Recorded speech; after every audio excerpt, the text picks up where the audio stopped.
Você vai ouvir agora uma mensagem. Então pare, pense, não faça nada, preste atenção em cada palavra que o pastor vai falar com você. Abra sua Bíblia, Apocalipse, capítulo 1.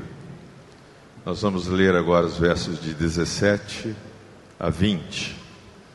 Apocalipse, capítulo 1, versos 17 a 20. Diz-nos assim: quando o vi, caí a seus pés como se estivesse morto. Então ele pôs a mão direita sobre mim e disse: não temas, eu sou o primeiro e o último. Eu sou o que vive. Fui morto, mas agora estou aqui. Vivo para sempre e tenho as chaves da morte e do inferno. Portanto, escreve as coisas que tens visto, tanto as do presente como as que acontecerão depois destas. Este é o mistério das 7 estrelas, que viste na minha mão direita, e dos 7 candelabros de ouro. As estrelas são os anjos das 7 igrejas, e os 7 candelabros são as 7 igrejas. Que Deus abençoe essa palavra no nosso coração. Amém? Antes mesmo de adentrarmos nesses versos que ora li, gostaria de, fazer uma reprise, olhando para esse texto desde o primeiro versículo.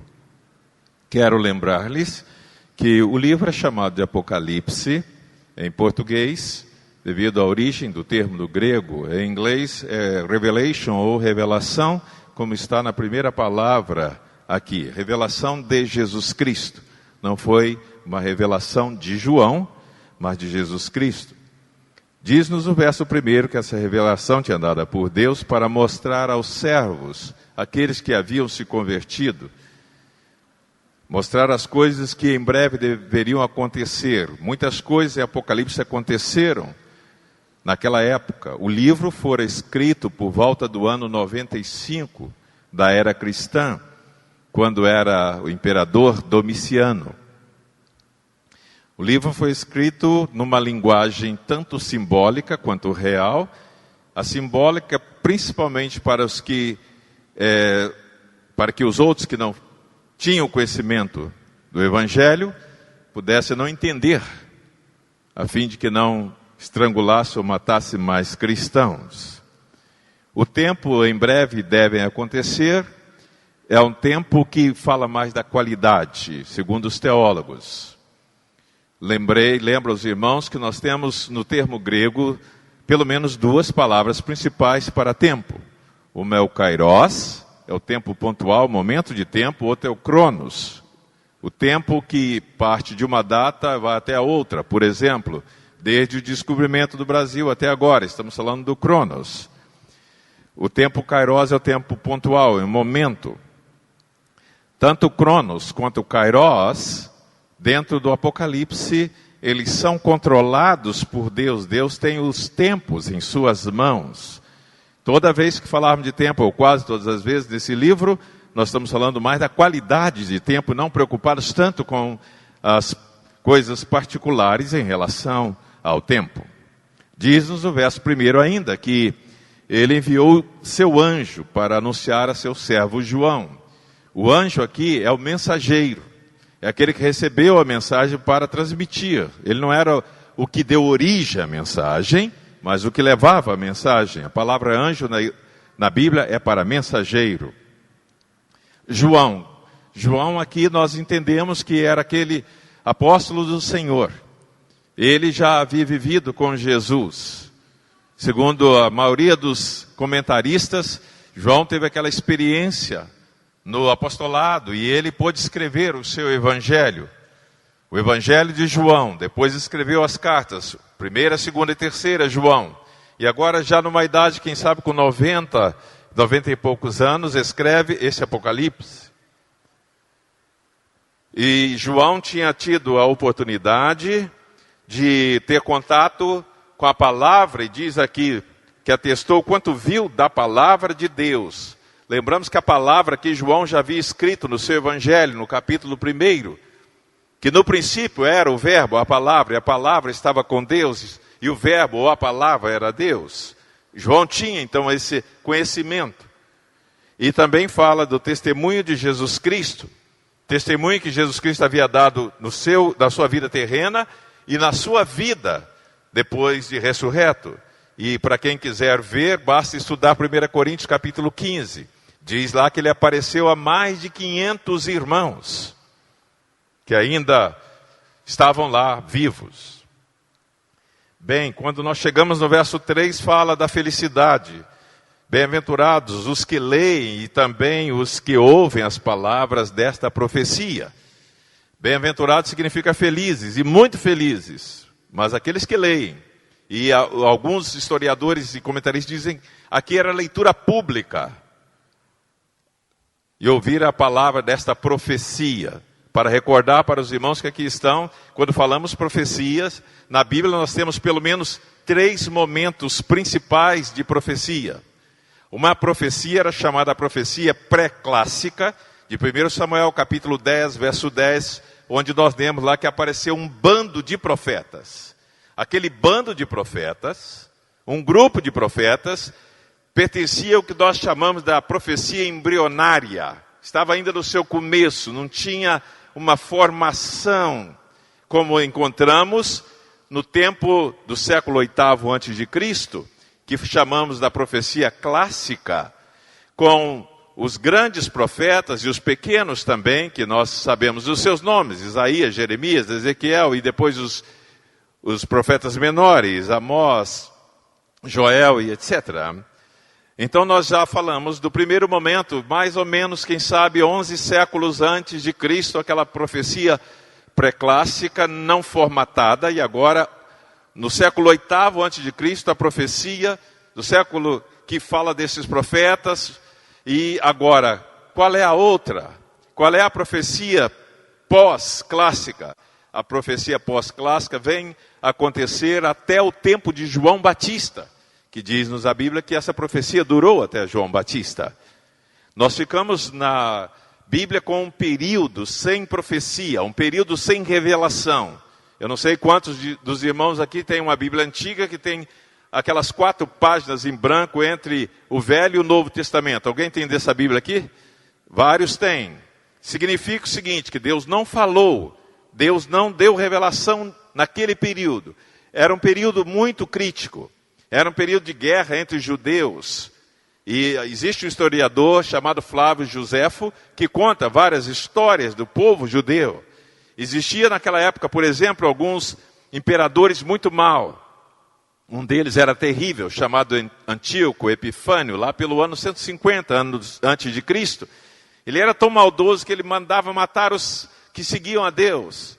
E tinha um lugar preparado para eles e as suas concubinas, enquanto mandava que os leões comessem os servos de Deus. Era um homem terrível. Isso por volta do ano 150 antes de Cristo. Era um período tão difícil, mas Deus não deu palavra naquela época. Deus não deu revelação. A profecia só foi acontecer depois daquilo, quando Jesus veio ao mundo, quando João Batista começa a profetizar. E agora, aqui fala as palavras desta profecia. De qual profecia? Da profecia que João havia recebido deste livro, desta mensagem para as igrejas que estavam ali reunidas próximas à Ásia Menor, ou na Ásia Menor. E diz aqui as palavras dessa profecia, guardam as coisas que nela estão escritas, porque o tempo está próximo. Eles deveriam ler, meditar e guardar os ensinamentos desse texto, porque o tempo está próximo. Mais uma vez, o conceito de tempo está nas mãos de Deus. O tempo está próximo, poderia estar próximo para alguém que estava muito lá, ou para o outro que chegou depois. Por exemplo, Paulo escreve uma carta para Tessalonicenses, a primeira, e muitos irmãos pensaram que Cristo já estava por ali, já teria vindo. Vamos cruzar os braços, ficar sem trabalhar, que Cristo já está por chegar. E Paulo foi preciso escrever outra carta para corrigir aquele problema. Temos que aguardar a vinda de Cristo, sim. Nós não sabemos o dia nem a hora. E não é por isso que vamos ficar de braços cruzados sem trabalhar. Bem, Encontramos agora João no verso 4, se dirigindo às 7 igrejas da Ásia. Esse número 7 aqui, os teólogos nos ensinam que é o número da completude. As 7 igrejas da Ásia representavam todas as igrejas espalhadas no mundo e, consequentemente, a carta foi enviada para elas, mas para que chegasse a todas as igrejas daquela época, depois e até nós hoje.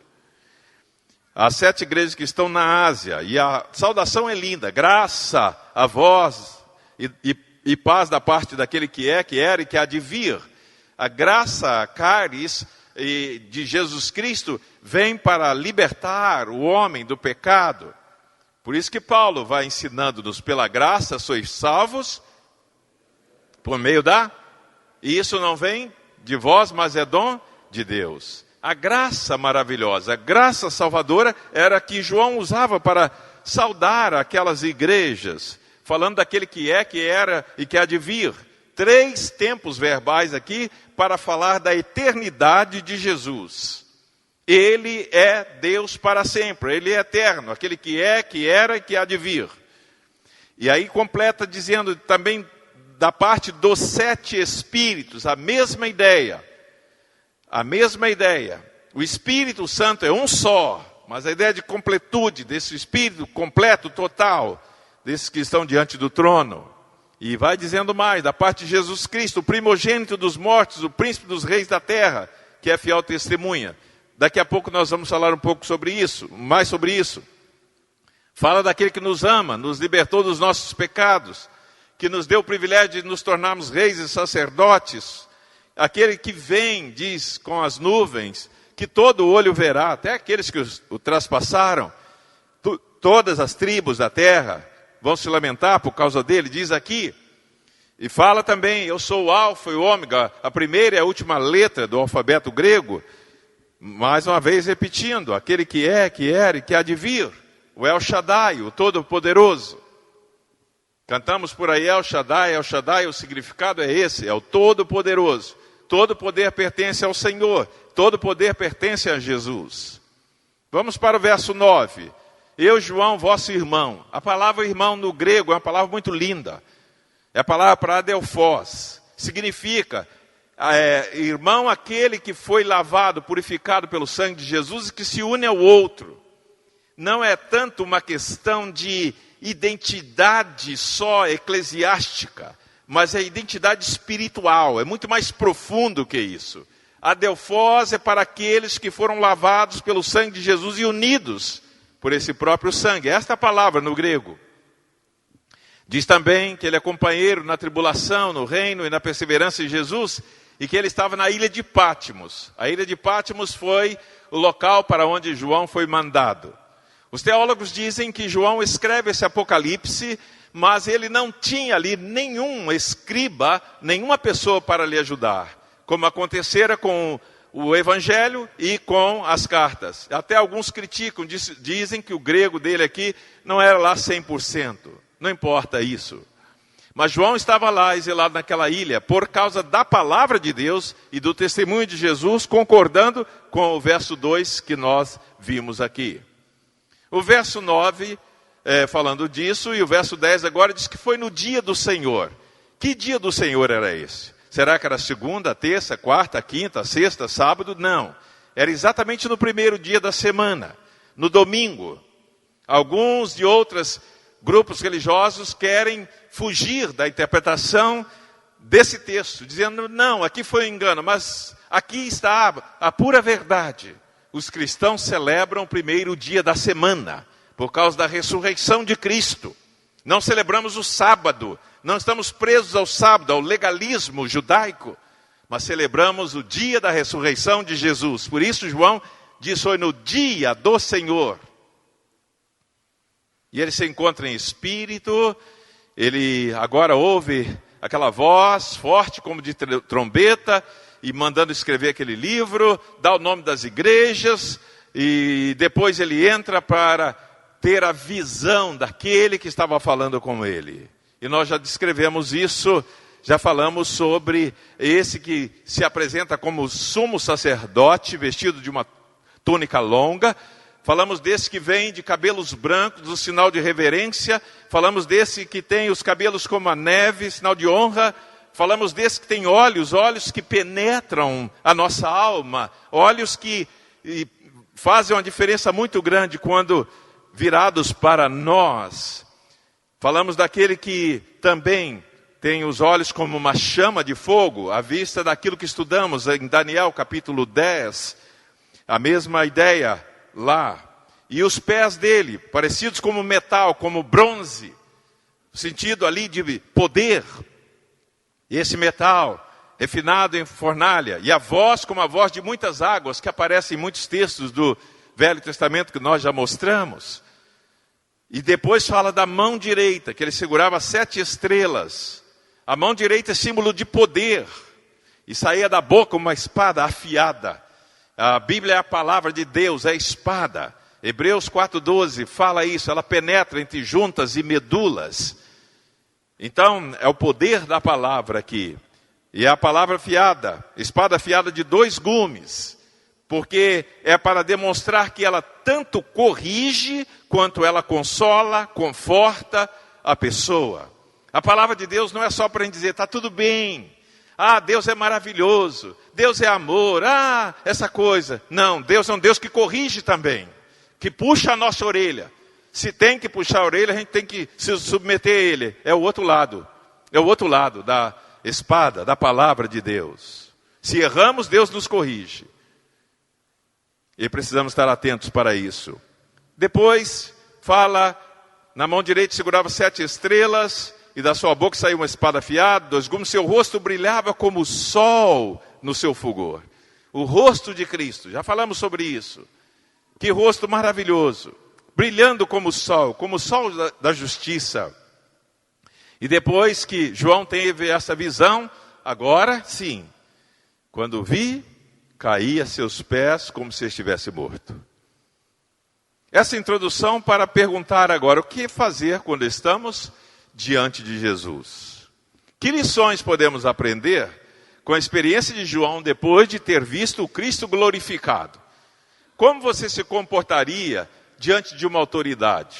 Se você pudesse chegar perante a rainha Elizabeth, ou perante a nossa presidenta, ou perante qualquer autoridade, como é que você se comportaria? E agora, perante esse que tem autoridade maior, que é Jesus, como vamos nos comportar? O que temos a aprender com esse texto? Em primeiro lugar, nós devemos nos prostrar aos pés de Jesus. Diz o texto, caía a seus pés como se estivesse morto. João declara isso. E João reconhece aqui que ele era totalmente indigno de ver a glória de Deus, a glória de Cristo. Ele caiu aos pés de Jesus sabendo que estava diante daquele que é santo. A santidade de Cristo. João percebia isso. E nós já cantamos aqui hoje à noite. E é interessante que na Bíblia nós encontramos outros personagens, outros que também tiveram a mesma experiência. Por exemplo, Isaías 6:5. Quando Isaías tem aquela visão, que ele cai diante de Deus, que ele reconhece que era pequeno, ele vai dizer, santo, santo, santo é o Senhor dos exércitos. Toda a terra está cheia da sua glória. Se nós observarmos outros que falaram a mesma coisa, podemos ir lá em Daniel e ver, Daniel também teve uma experiência assim. Quando nós vemos Deus falando, nós sabemos que Ele é Deus poderoso, Ele é Deus que está dirigindo a nossa vida, Ele é Deus que olha para nós e diz, quando você olhar para mim, quando você estiver na minha presença, saiba que eu sou Deus, saiba que eu sou Deus. Eu não sei, será que você quando se aproxima de Jesus, se aproxima de Deus, você o reconhece como o Senhor? João com seus companheiros lá no Monte da Transfiguração, outra experiência fantástica, outra experiência maravilhosa que eles tiveram, porque eles estavam na presença do Cristo glorificado. E eles estavam até com medo. Estavam até assim, sem saber o que fazer. Nós lemos na Transfiguração, eles ali perante o Senhor, e diz-nos, Mateus capítulo 17, verso 5, e ele ainda estava falando, quando uma nuvem luminosa os cobriu. Que coisa extraordinária. E dela saiu uma voz que dizia, este é meu filho amado, em quem me comprazo, a ele ouvi. Ouvindo isso, os discípulos caíram com o rosto em terra e ficaram com muito medo. Então Jesus aproximou-se e tocando-os disse, levantai-vos e não temais. Que experiência fantástica, maravilhosa. Quantos tiveram essa experiência? Simão Pedro também, em Lucas 5:8. Paulo, quando naquele caminho de Damasco, o Senhor se apresenta a ele. Meus irmãos, quanta coisa que a Bíblia nos ensina que nós precisamos aprender. E quando Paulo, aquele homem que antes perseguia a igreja, agora tem essa experiência com o Senhor. Diz-nos Atos 9, versos 3 em diante, 3 e 4. Mas seguindo ele viagem, aproximando-se de Damasco, de repente uma luz resplandecente vinda do céu o cercou, e caindo por terra, ouviu uma voz que lhe dizia, Saulo, Saulo, por que me persegues? Quando o Senhor fala ao nosso coração, nós precisamos ouvir e nos humilhar perante Ele. Se você quiser ver a glória de Deus, você tem que se prostrar diante dEle. João parecia estar morto, mas tinha consciência. Ele não estava num estado assim sem consciência. Ele tinha consciência de tudo que estava acontecendo. Eu gostei daquilo que o comentarista Kissmaker, ele diz, o Senhor apareceu a ele não para matá-lo, mas para mostrar-lhe seu poder e majestade divinos, que João então deveria relatar às igrejas. Sim, o Senhor quis que João se humilhasse ante a sua presença para lhe dar aquela mensagem, para levar às igrejas. E nós devemos nos prostrar perante o Senhor quando adentramos a sua casa. Nós devemos nos prostrar perante o Senhor ao cultuá-lo. Nós devemos nos prostrar perante o Senhor quando entoamos nossos louvores. Nós devemos nos prostrar perante o Senhor quando colocamos nossa oferta no altar. Nós devemos nos prostrar diante do Senhor quando realizamos nossas assembleias de negócio nas igrejas e nas convenções. Bem disse o comentarista Warren Wiersbe, orgulhamo-nos de levantar-nos sobre os nossos pés, em vez de cairmos com o rosto em terra ante aos seus pés, aos pés de Cristo. E ele cita o historiador, o grande homem, que foi avivalista galês, Ivan Robert, na sua oração que diz, dobra-me, Senhor. E quando Deus o respondeu, o grande avivamento aconteceu naquele país de Gales. E quem conhece aquela terra, sabe que é uma terra que o avivamento fez uma obra maravilhosa. Maravilhosa. Gente se convertendo, os bêbados se convertendo, os ladrões se convertendo, os corruptos se convertendo. Ah, o Brasil precisa desse avivamento, amém, irmãos? Para que também os corruptos se convertam, para os que têm o poder na mão se convertam. O Brasil precisa disso. Nós precisamos ver o povo de Deus se levantando para clamar ao Senhor por um avivamento nessa terra. Não estamos mortos, estamos vivos. O Senhor fala no nosso coração. E por isso, em segundo lugar, o que mais devemos aprender? Não precisamos temer a nada. Diz-nos o texto, Apocalipse 1:17b. Ele pôs a mão direita sobre mim e disse, não temas, eu sou o primeiro e o último. Era o Senhor estabelecendo o contato físico com João. E Jesus tocou-lhe com a sua mão. Aí a gente lembra daquele hino, não é? Algemado por um peso, não é? A gente canta depois no coro, tocou-me, Jesus tocou-me. Que coisa linda. Que coisa extraordinária quando Jesus toca na minha vida, na sua vida. Que maravilha receber o toque de Jesus. Ele nos segura em sua mão direita, não na mão esquerda. A mão direita era símbolo de poder. E eu aprendi com a Bíblia Shed que o toque de Jesus, ou a Bíblia Vida Nova, perdão, o toque de Jesus é purificador. Purificador. Mateus 8, verso 3. Purifica a alma, purifica a vida, purifica da doença, da enfermidade. Esse toque de Jesus é iluminador. Mateus 9, 29 e 30. Ilumina as nossas almas, ilumina a nossa vida. Esse toque de Jesus é assegurador.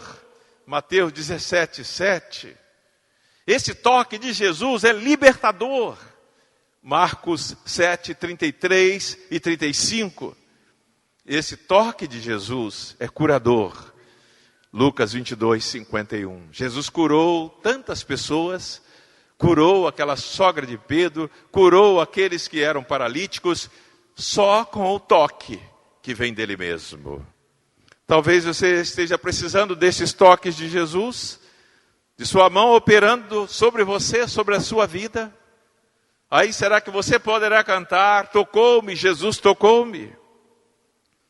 Mas tem gente que tem um coração tão duro, que mesmo que Jesus esteja falando, parece que precisa que Jesus derrube aquela pessoa, que ela passe uma hora muito difícil, como diz lá no interior, um perrengue, para depois se arrepender.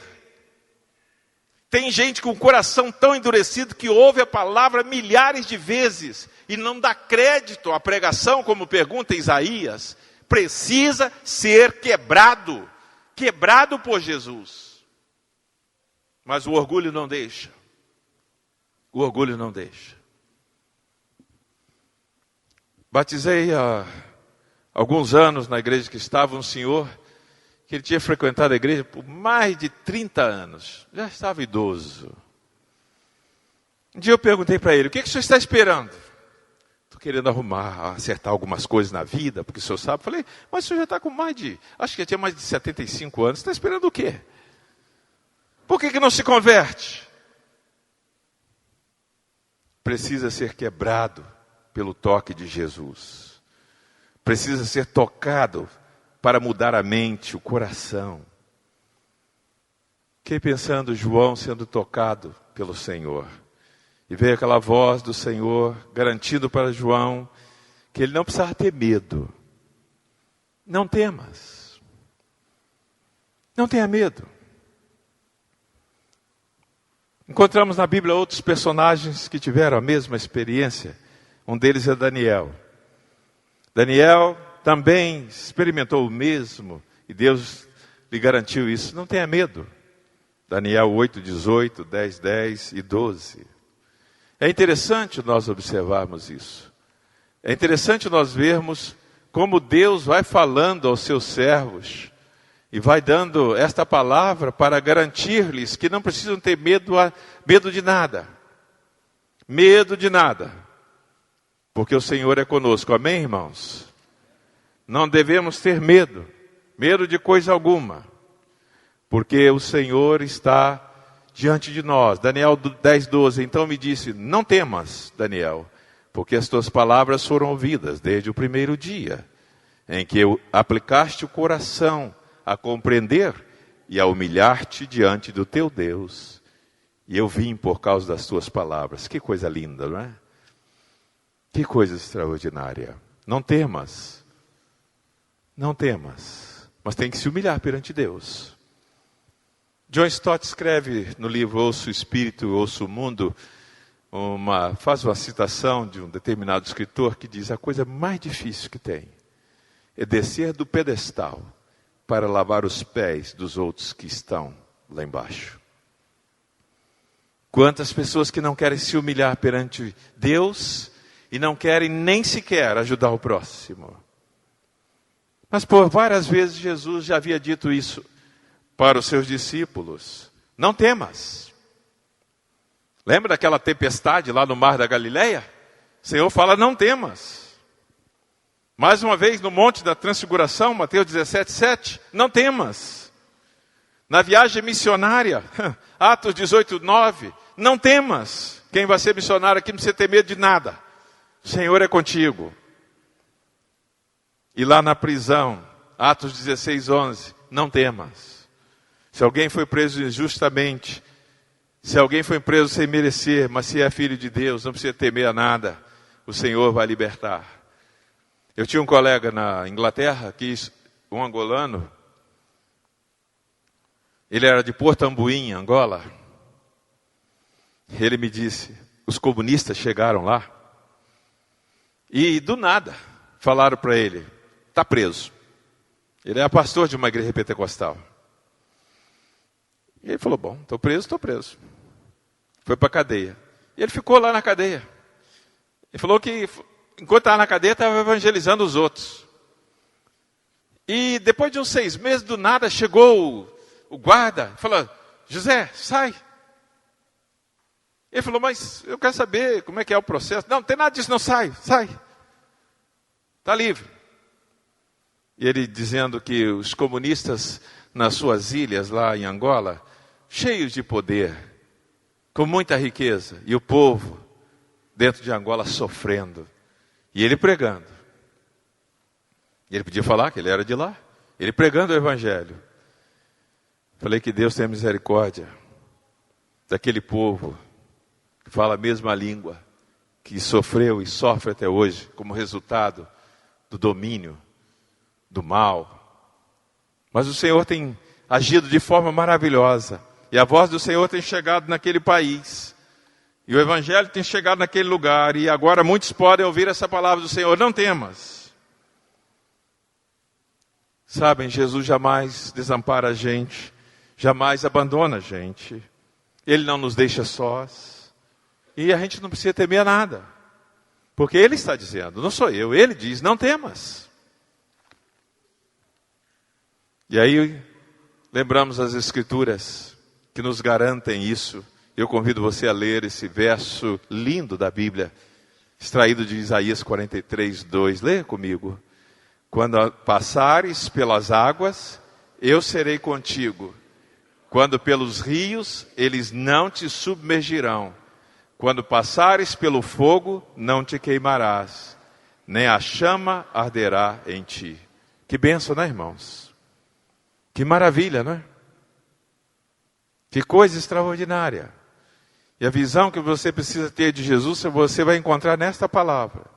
Na palavra de Deus. Na palavra do Senhor. Nós preparamos, inclusive, um roteiro de leitura da Bíblia. E queremos que você leve uma cópia depois, para poder ler a Escritura e conhecer Jesus. É isso aqui. Ler toda a Bíblia em um ano. Tem toda a orientação aqui, todos os dias, que você poderá ler. Depois, à saída, eu peço aos irmãos introdutores que distribuam, para que você possa ter em casa, você lendo a palavra, você conhece o Senhor da palavra. Ah, eu conheço de Jesus, mas nunca leu a palavra. Como é que vai saber? Ah, eu sei, eu ouvi isso assim, mas nunca leu a palavra. Como vai ter essa condição de ouvir Jesus falando, não temas, se não lê a palavra? Leia, medite nela. Só fará bem ao seu coração. Mas o que mais devemos aprender dessa experiência de João? Devemos reconhecer quem Jesus é. O texto de Apocalipse 1:17b diz, eu sou o primeiro e o último. Jesus é o eu sou. É o que ele mesmo ensina em João 8:58. Se lermos lá, encontramos essa verdade. Em verdade vos digo, que antes que Abraão existisse, eu sou. Existe uma outra versão da Bíblia que está com letra caixa alta, até prefiro o eu sou. Este eu sou, que Jesus disse aqui, é relacionado ao o eu sou de Êxodo 3:14. Quando Moisés conversando com Deus, e Deus manda Moisés falar ao povo. O Senhor, então, falando a Moisés, Moisés pergunta, mas no nome de quem eu vou falar a este povo? E Deus disse para ele, Eu sou o que sou. O eu sou me enviou a vós. Eu sou o que sou. Jesus disse isso, eu sou. Antes que Abraão existisse, eu sou. E quantas vezes ele disse eu sou? Eu sou o pão da vida. Eu sou a água da vida. Eu sou a porta. Eu sou a ressurreição, a vida. E agora eu sou o primeiro e último. Sabem, Jesus é o primeiro como Criador. No Evangelho de João, nós lemos lá no capítulo 1, versos 1 a 3. Sim, no princípio era, e o verbo, e aprendemos lá nesse capítulo, que sem ele, nada que foi feito, se fez. Ele é o primeiro como Criador. Enquanto nos Estados Unidos da América estão numa controvérsia há algum tempo sobre criacionismo e evolucionismo, porque rejeitam a doutrina da criação, nós precisamos resgatar isso e dizer, Jesus é o Criador. Jesus é o autor da nossa salvação, Hebreus 2:10. Jesus é o primogênito dentre os mortos, Colossenses 1:18 diz isso. Ele é o início, o fim. Ele é eterno e divino, conforme esse Apocalipse 1, verso 18. Jesus, Cristo é vivo e possui aquela vida que nós chamamos de eterna. A Bíblia chama de eterna. E Ele promete que dá essa vida a todos nós. João 6,33 e 1 João 5,11. Quantas vezes Jesus promete isso? Várias vezes. Várias vezes esse Cristo ressurreto está prometendo para mim e para você esta vida. Você quer receber essa vida ou sua vida continuará sendo como está? João 6,33, porque o pão de Deus é aquele que desce do céu e dá vida ao mundo. Dá vida ao mundo. Que coisa extraordinária é ver o Senhor dando vida e vida eterna a todos nós. Pois assim como o Pai tem vida em si mesmo, assim também concedeu ao Filho ter vida em si mesmo. João 5:26. Em Apocalipse nós encontramos várias vezes o Senhor declarando: estou vivo para todos sempre. Chegaremos lá, leremos Apocalipse 4, 9 a 10. Numa das declarações mais lindas desse texto, falando de Jesus. Apocalipse 4, 9 a 10. Sempre os seres viventes davam glória e honra e ações de graças ao que estava sentado no trono, ao que vive pelos séculos dos séculos. E os 24 anciãos prostravam-se diante do que estava sentado no trono, adoravam o que vive pelos séculos dos séculos, e lançavam suas coroas diante do trono, dizendo, e aí continua, Senhor nosso Deus, Tu és digno de receber glória, honra, poder, porque Tu criaste todas as coisas, por Tua vontade. Elas existiram e foram criadas. Em Apocalipse ainda, capítulo 10, no verso 6, mais uma vez, e jurou por aquele que vive pelos séculos dos séculos, e que criou o céu, a terra, o mar e tudo quanto neles existe, que não haverá mais demora. Você quer ter uma visão e uma experiência com esse Cristo verdadeiro? Você quer se apresentar a Ele? Você precisa se prostrar perante Ele. Você precisa se derramar perante Ele, conforme o cântico que teremos daqui a pouco. Não pode levantar a cabeça e dizer que não precisa dEle. Você quer que esta visão ajude você a prosseguir? Prostre-se aos pés do Senhor Jesus. Sim, diga para Ele, eu não sou digno, Senhor, nem sequer de chegar à Tua presença, mas o Senhor me recebe.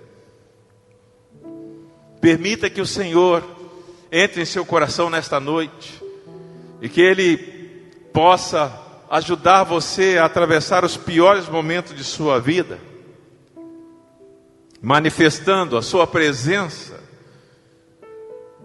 ajudando você a vencer, ajudando você a prosseguir. E se você tiver que enfrentar alguma dor, alguma dificuldade, lembre-se dessa passagem: quando passarem pelas águas, eu serei contigo.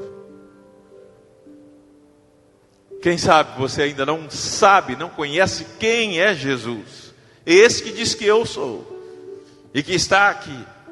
Quem sabe você precisa ter uma experiência com Ele, para se identificar, para se tornar um filho de Deus, porque o eu sou está presente aqui, e Ele quer lhe salvar, quer lhe abençoar, quer que você também seja um desses que vai ouvir essa voz: não temas, não temas, eu sou o primeiro e o último.